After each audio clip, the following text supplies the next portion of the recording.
The explosion may have happened here at Port Chicago 60 years ago, but the sadness of that day has not faded with time. Today, hundreds of people gathered to remember those killed here on this date in 1944 in one of the worst military accidents in U.S. history. Bill Munden was 20 years old then. He was in his barracks about to go to bed. As I was facing my locker, the first explosion occurred. Just lit the place up like daylight. I mean, just as bright like sun was shining outside. A couple of seconds later, the second explosion came. And then I was blown across the room, and I don't remember anything till I came to again. As high as you could see, it was a black smoke. And every now and then, a flash in between.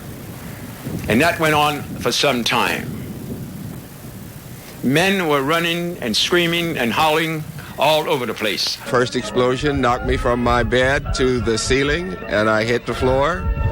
And right after that, I was a petty officer in my quarters at the time. I asked the rest of the men to lie flat on the floor and stay there.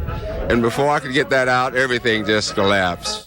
It is still uncertain exactly what set off the explosion. What is clear is that some 5,000 tons of high explosives and depth charges ignited, blowing up 2 ammunition cargo ships and leveling every building in the area.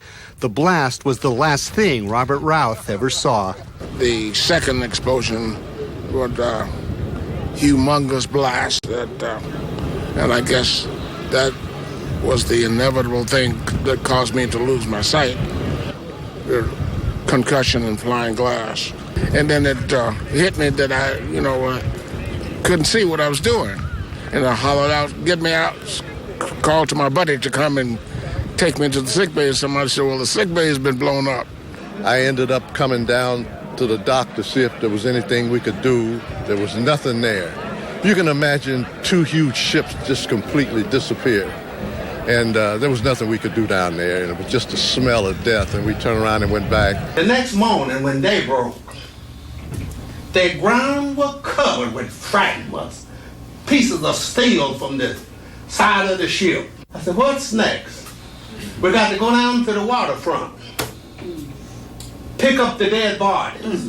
Of the 320 people killed in the blast, 2/3 were African American. The military was segregated then. Blacks were given the dangerous job of loading ammunition into the ships for those fighting overseas. There was no training on handling explosives. White officers pushed them to work faster. We wasn't allowed to transfer. We didn't get no leave while we were here, and even after the explosion, they wouldn't give us leave to go home. After the explosion, 50 black sailors refused to work at the docks. They were court-martialed and imprisoned. I did time. I was injured.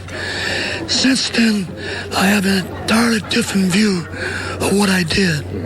Today, what I did, I think, is honorable. It's a clearance of my mind. It's something that you can think about, because something you don't have to die with. Some people view what happened here as the beginning of the civil rights movement. The men who served in Port Chicago who were African American, they fought a war on 2 fronts. They fought the war of World War II, but they also fought the war of racism. We've got to make sure that this history is alive and well, and in Northern California, it should be the one place that every child knows about it.